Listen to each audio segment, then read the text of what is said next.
Bapak Rizal Fadilah pasca memberikan keterangan di Mabes Polri 2 hari kemarin, itu pulang ke Bandung ditabrak oleh motor ya. Bahwa memang semestinya ada 4 saksi yang diperiksa, tapi satu berhalangan, yakni Wakil Ketua TPUA Rizal Fadilah yang memang berhalangan karena sakit usai mengalami kecelakaan.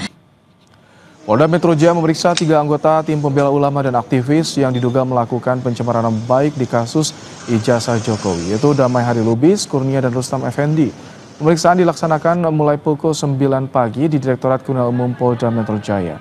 Penyidik melakukan pendalaman dan mempelajari keterangan dari para saksi.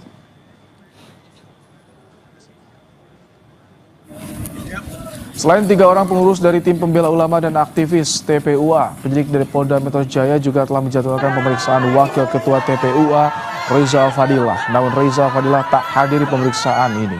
Juru bicara TPUA Rahmat Himran bilang Rizal Fadilah mengalami kecelakaan sehingga berhalangan hadir untuk memenuhi panggilan polisi.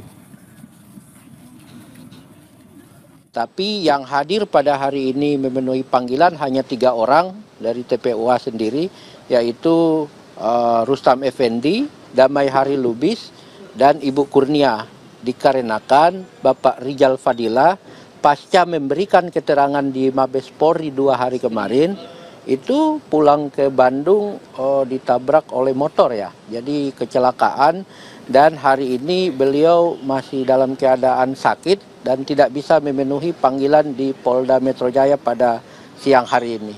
Berdasarkan keterangan dari Direktur Reserse Kriminal Umum Polda Metro Jaya, Kombes Wirasatya Triputra, bahwa pemeriksaan yang dilangsungkan hari ini di gedung Subdit Kamnek di Treskrimum Polda Metro Jaya terhadap 3 saksi dari tim pembela ulama dan aktivis, diantaranya Damai Hari Lubis, Kurnia Triroyani, dan Rustam Effendi. Fokusnya adalah menggali dan mendalami apa yang ketiga saksi ini ketahui terkait konstruksi kasus yang dilaporkan.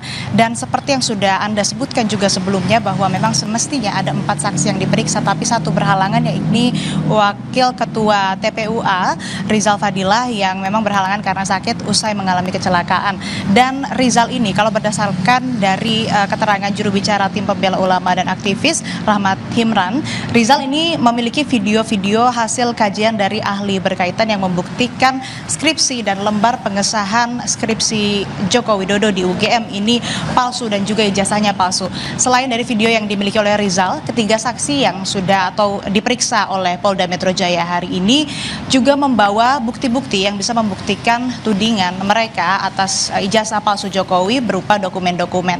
Nah, kalau kita melihat lagi dari laporan yang dilakukan oleh Joko Widodo ke Polda Metro Jaya pada 30 April, ada 5 orang yang dilaporkan, diantaranya Roy Suryo, Rismon Sianipar, Fauzia Tiasuma, kemudian sosok berinisial ES dan K, yang mana ini dilaporkan atas dugaan pencemaran nama baik dan fitnah terhadap Jokowi yang memiliki ijazah palsu.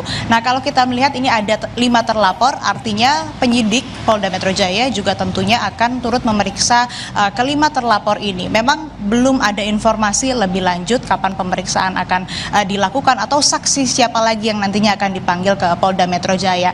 Karena kalau kita melihat kasusnya, tentu saja nanti pelapor maupun juga terlapor akan diperiksa oleh penyidik. Kalau pelapor Joko Widodo juga saat melaporkan ke Polda ini sudah langsung dimintai keterangan oleh penyidik. Ada 35 pertanyaan yang dilayangkan terhadap Joko Widodo, dan pendalaman kasus ini tentunya tidak berhenti sampai pemeriksaan pelapor, terlapor, dan juga tadi saksi yang dijadwalkan ada 4 orang yang diperiksa di Polda Metro Jaya. Pendalaman akan dilakukan dan tentu saja pengembangan apabila nantinya dari keterangan saksi ada petunjuk lain, tidak menutup kemungkinan saksi-saksi baru juga akan dipanggil. Dan kalau dari pelaporan yang dilakukan oleh Joko Widodo, 5 orang tersebut yang sudah saya sebutkan tadi ini dijerat menggunakan undang-undang ITE, yakni di pasal 27A dan pasal 32 serta pasal 35 UU ITE serta pasal 310 KUHP tentang pencemaran nama baik dan pasal 311 KUHP tentang fitnah. sehingga untuk saat ini pemeriksaan terhadap ketiga tengah dilakukan oleh Polda Metro Jaya. Satu yang memang seharusnya dijadwalkan hari ini, tentu saja ini akan dijadwalkan ulang, serta untuk pihak terlapornya juga nanti akan diperiksa oleh penyidik Polda Metro Jaya, dan tentunya dari hasil pemeriksaan dan keterangan para saksi ini akan memberikan petunjuk kepada penyidik untuk kemudian mendalami dan mengembangkan kasus ini lebih jelas lagi.